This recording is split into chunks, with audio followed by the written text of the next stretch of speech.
किसी भी विश्व युद्ध के साथ बहुत सारी कॉन्स्पिरेसी थ्योरीज भी जुड़ी होती हैं। कॉन्स्पिरेसी थ्योरीज उन थ्योरीज को कहा जाता है जो कि बहुत ज्यादा विवादित होती हैं, जिसे कई लोग बोलते हैं कि ये सत्य है और कई लोग बोलते हैं कि ये असत्य है। वैसा ही कुछ आज हम देखने वाले हैं फिलाडेल्फिया एक्सपेरिमेंट के बारे में। ये एक बहुत ही ज्यादा विवादित एक्सपेरिमेंट्स में से एक माना जाता है और कहा जाता है कि 1943 में अमेरिका ने एक ऐसा एक्सपेरिमेंट किया था जहां पर उन्होंने एक पूरे बड़े से युद्ध पोत को यानी कि लड़ाकू जहाज को गायब कर दिया था, और जब वो वापस लौटा तो उसके अंदर जो लोग थे वो सारे मुर्दा पुतले बन चुके थे। Welcome back to the facts and curious. और आज हम यही देखने वाले हैं कि फिलाडेल्फिया एक्सपेरिमेंट क्या था, इसकी सच्चाई है या फिर नहीं है। हालांकि ये कॉन्स्पिरेसी थ्योरी है, यानी कि बड़े बड़े दिमागदार लोग इसके ऊपर अपना दिमाग खपा चुके हैं, लेकिन ये निष्कर्ष नहीं निकाल पाए कि ये सत्य है या असत्य है। तो आइए हम भी नजर डाल ही लेते हैं। लेकिन उससे पहले आपसे एक छोटी सी रिक्वेस्ट है, अगर आप इस चैनल पर फर्स्ट टाइम आए हैं तो press the subscribe button and subscribe this channel. Also like the video and share with your all friends. साल 1943 में अमेरिकन नेवी ने एक ऐसा प्रयोग किया था, एक ऐसा एक्सपेरिमेंट किया था जो आज तक विवादों में है और एक रहस्य बना हुआ है। इस प्रयोग का असल मकसद था दुश्मन के लड़ाकू विमानों से अपने जहाज की रक्षा करना, उसको बचाना। वैज्ञानिकों ने इसके लिए एक ऐसी प्रणाली, एक ऐसी विधि खोज ली थी जिससे कि वो पूरे जहाज को कुछ मिनटों के लिए गायब कर सकते थे और फिर वापस से उस जहाज को वहीं पर ला सकते थे। हालांकि अमेरिकन नेवी से एक मनगढ़ंत कहानी बताती है, वहीं दूसरी ओर ऐसे भी लोग हैं जो ये कहते हैं कि जिस आदमी ने ये एक्सपेरिमेंट किया है, आप उसी से जाकर पूछेंगे तो वो तो ऑब्वियसली यही बोलेगा कि मैंने नहीं किया है, क्योंकि ये एक्सपेरिमेंट बहुत विवादित था। लेकिन हम लोग बढ़ते हैं आगे और देखते हैं, जानने की कोशिश करते हैं कि ये एक्सपेरिमेंट वाकई में सच था या फिर ये जस्ट एक अफवाह थी। बात है विश्व युद्ध के दौरान की, जबकि नाजियों ने पूरे समुद्र में मैग्नेटिक माइंस बिछा रखी थी और इन माइंस से अपने जहाजों को बचाने के लिए अमेरिका कई तरीके के साइंटिफिक प्रोजेक्ट्स के ऊपर काम कर रहा था। और अपने समुद्री जहाजों को बचाने के लिए अमेरिकन साइंटिस्ट कई तरह के प्रयोग भी कर रहे थे, और इन्हीं में से एक था द फिलाडेल्फिया एक्सपेरिमेंट। इस प्रयोग के लिए वैज्ञानिकों ने दिग्गज साइंटिस्ट सर आइंस्टाइन और निकोला टेस्ला जैसे महान लोगों की भी मदद ली थी, जो कि कई सालों से इस टाइप के प्रोजेक्ट्स के ऊपर काम कर रहे थे।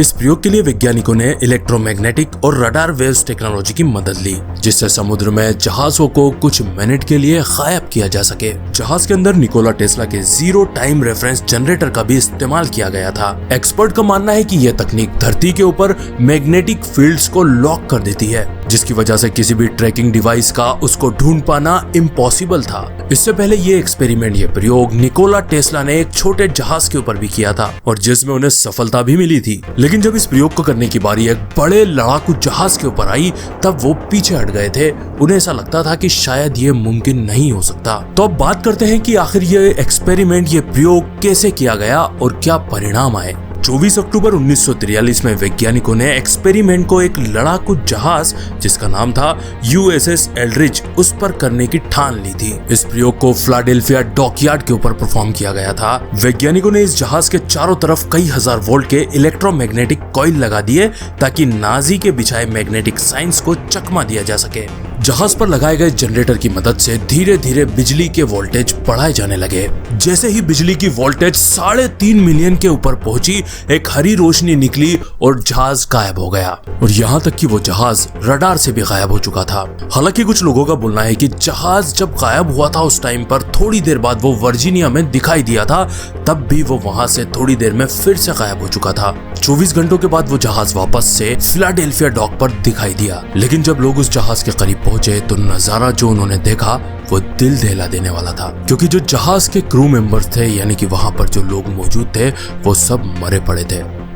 कुछ लोग दीवारों के अंदर जम गए थे तो कुछ लोग जहाज के फर्श पर धंसे हुए थे। साथ ही जो लोग सही सलामत थे, उनकी दिमागी हालत इतनी ज्यादा खराब हो चुकी थी कि वो पूरी तरह से पागल करार दे दिए गए थे। ऐसा माना जाता है कि ये सभी लोग समय यात्रा यानी कि टाइम ट्रेवल कर आए थे। कुछ लोगों ने इस बात का खुलासा भी किया कि टाइम ट्रेवल के दौरान ये जहाज 1983 में सफर करके आया था, ट्रेवल करके आया था, जहां पर ये सारे ही लोग लॉन्ग आइलैंड के एक खुफिया स्थान की यात्रा करके आए थे। अब सवाल ये उठता है कि क्या सच में टाइम ट्रेवल पॉसिबल है, मुमकिन है? दुनिया भर में आपको कई ऐसे लोग मिल जाएंगे जो ये दावा करते हैं कि हम टाइम ट्रेवल करके आए हैं या फिर समय यात्रा करके आ चुके हैं, लेकिन अभी तक विज्ञान के पास ना तो कोई ऐसा यंत्र है और ना ही कोई ऐसा ठोस प्रूफ है है जो ये साबित कर सके कि टाइम ट्रेवल पॉसिबल है। हालांकि कुछ लोगों का मानना है कि सर आइंस्टाइन के पास एक ऐसी थ्योरी है जिसको अगर समझ लिया जाए तो वो टाइम ट्रेवल की गुत्थी को सुलझा सकती है, और वो थ्योरी सर आइंस्टाइन ने 1915 में दी थी, जिसका नाम था थ्योरी ऑफ रिलेटिविटी। इस थ्योरी में समय और गति के बीच के संबंध को समझाया गया था। साथ में ही निकोला टेस्ला ने भी यह दावा किया था कि उन्होंने पास्ट, प्रेजेंट और फ्यूचर को एक साथ देखा है, जिसके लिए उन्होंने एक टाइम मशीन भी बनाई थी और कथित रूप से वो उसमें सफल भी रहे थे। अब ये तो निकोला टेस्ला और सर आइंस्टाइन खुद आकर ही बता सकते हैं कि ये सही था या गलत था, बट ये थ्योरीज पूरी दुनिया भर के न्यूज़पेपर में अलग अलग टाइम पर छप चुकी हैं, और ये घटनाएं आपको कई और जगहों पर सुनने को भी मिल जाएंगी।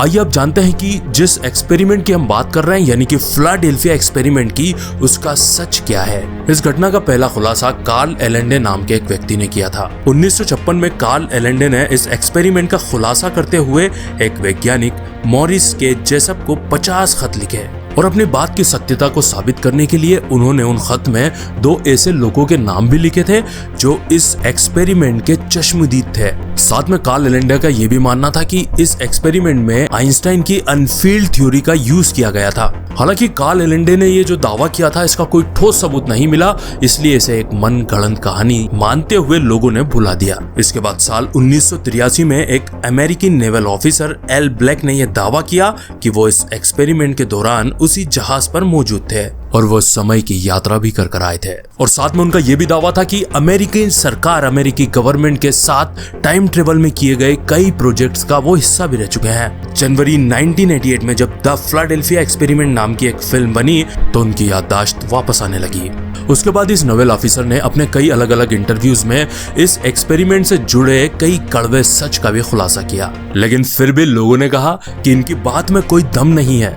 लोगों ने उन्हें पागल, सनकी और कई वर्ड से नवाजा, और सन 2011 में उनकी मौत हो गई, और जो भी राज उनके साथ थे वो ऊपर लेकर वो जा चुके थे, और दुनिया यही मान रही थी कि ये बंदा तो पागल है, सनकी है। इसकी बात पर हमें बिल्कुल भी यकीन नहीं करना चाहिए। आपको बताना चाहूंगा कि फिलाडेल्फिया एक्सपेरिमेंट से रिलेटेड अब तक कोई ठोस सबूत नहीं मिले हैं। हालांकि एल ब्लैक जो नेवल ऑफिसर थे, उनकी बातों के बाद कई रिसर्च करवाई गई गवर्नमेंट द्वारा, लेकिन उसके कोई ठोस सबूत, कोई ठोस दस्तावेज अब तक नहीं मिल पाए हैं कि इस टाइप का कोई एक्सपेरिमेंट परफॉर्म किया गया था और इस टाइप से टाइम ट्रेवल की गई थी। यहाँ तक कि आज जो अमेरिकी नेवी है वो ये दावा करती है कि कभी भी इतिहास में हमने इस टाइप का कोई एक्सपेरिमेंट नहीं किया है। हालांकि नेवी की तरफ से और दूसरी एजेंसीज की तरफ से ये सफाई आने के बाद लोगों ने इस बात को भुला दिया। वो आज तक इसे एक मनगढ़ंत कहानी ही समझते हैं। लेकिन सवाल ये उठता है, क्या नेवी खुद ही इसके ऊपर पर्दा डालना चाहती है? वो नहीं चाहती कि इस टाइप की चीजें दूसरे देशों को या दुनिया को पता चल सके और वो भी इस टाइप की टेक्निक बना सके। तो इसका फैसला मैं आपके ऊपर छोड़ता हूँ कि आप कमेंट में बता दीजिएगा कि फिलाडेल्फिया एक्सपेरिमेंट सही था या फिर जस्ट एक मनगढ़ंत कहानी, जैसा कि खुद यूएस नेवी कह ही रही है। तो इसी के साथ आज का हमारा वीडियो भी यही खत्म होता है। आशा करता हूँ कि आपको वीडियो जरूर पसंद आया होगा। अगर वीडियो अच्छा लगा हो तो वीडियो को एक थम्स अप दे देना और अपने सारे ही दोस्तों के साथ शेयर भी कर देना। तो मिलेंगे अगले धमाकेदार वीडियो के साथ, तब तक के लिए bye bye, good night, sayonara.